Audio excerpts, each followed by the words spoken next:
B. Jones and the Yucky, Blucky Fruitcake by Barbara Park, illustrated by Denise Brumkus. Chapter 1, The Bestest Game Winner. My name is Junie B. Jones. The B stands for Beatrice, except I don't like Beatrice. I just like B, and that's all. I am in the grade of kindergarten, and it is the afternoon kind. Afternoon kindergarten is better than morning kindergarten. That's because you get to sleep late and watch cartoons. Only guess what? Today my baby brother named Ollie waked me up very too early. He was screaming for his bottle, but screaming is not polite, and so he needed some discipline. I sat up in my bed. "Hey, shut up your face," I hollered. Mother opened my door speedy quick. Her eyes were angry at me. "Junie B. Jones, what do you think you're doing?" she growled. I hid it from the under my sheet. "I think I'm doing discipline," I said kind of quiet. "Please, Junie B., not today," said Mother. "Daddy and I needed you to be on your best behavior. We both had to go to work early, and Grandma Miller's coming to babysit." Just then I heard the front door open. "Grandpa, it's my grandpa, Frank Miller," I shouted. I jumped out of bed and ran to meet him. Only too bad for Grandpa because he didn't see me coming around the corner, and I accidentally butted him in the stomach with my head. Grandpa Miller yelled the word of "oof." Then he bended way over in half, and me and Mother and Daddy had to help him walk to the couch. Daddy frowned at me. "How many times have we told you not to run in the house?" he said. I counted on all my fingers. 1,000,000, trillion, skadillion, I think. Only I'm just guessing. After that, Mother made me sit on her lap, and she told Grandpa Frank Miller the babysitter instructions on me. Babysitter instructions is all these stuff I'm not allowed to do, like no climbing on top of the refrigerator, and no putting lipstick on my dog named Tickle, and no making Ollie lick a potato, except for he didn't actually mind it that much.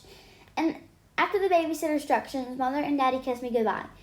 Then they went to work. I jumped way high in the air. Oh boy, now they're gone, and so you and me can have fun, right, Grandpa? Right. I zoomed into the kitchen and climbed on top of the refrigerator. "Hey, Grandpa, come look where I am." Grandpa Miller came in the kitchen. Look how high am I up here.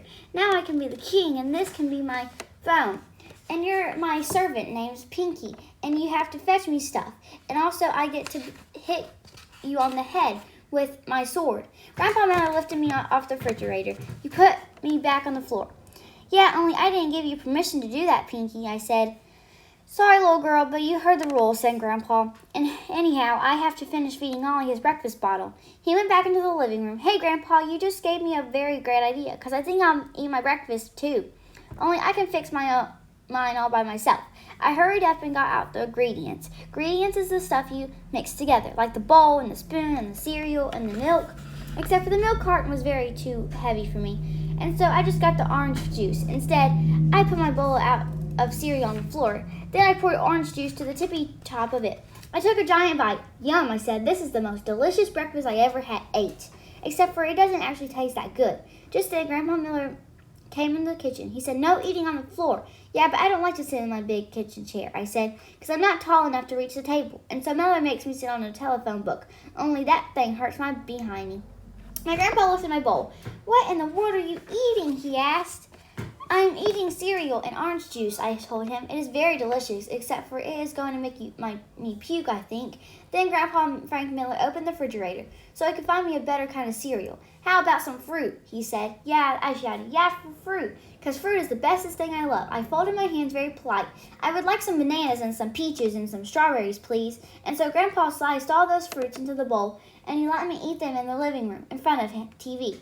And I'm not even allowed to do that, only we're not telling Mother. And here's another funny thing. After breakfast, baby Ollie took his nap, and me and my Grandpa Miller played Old Maid.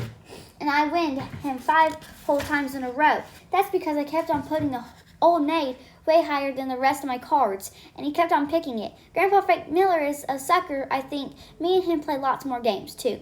Their names are Who Can Skip the Fastest and Who Can Hop on One Foot the Longest, and also the game of Tic-Tac-Toe.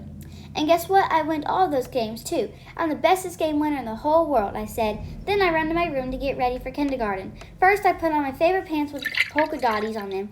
Then I found my favorite sweater with the cow on the front. It was in the dirty clothes hamper, only it didn't even stink that much. After that, I combed my hair with my fingers, and I brushed my teeth, except for not the wiggly one. Grandpa made me a sandwich for lunch. Its name was Jack Cheese. I ate it all up. Then I gave him a big kiss, and I skipped to the school bus very happy. I'm the bestest winner, I said saying real loud, because winning is the funnest thing I love.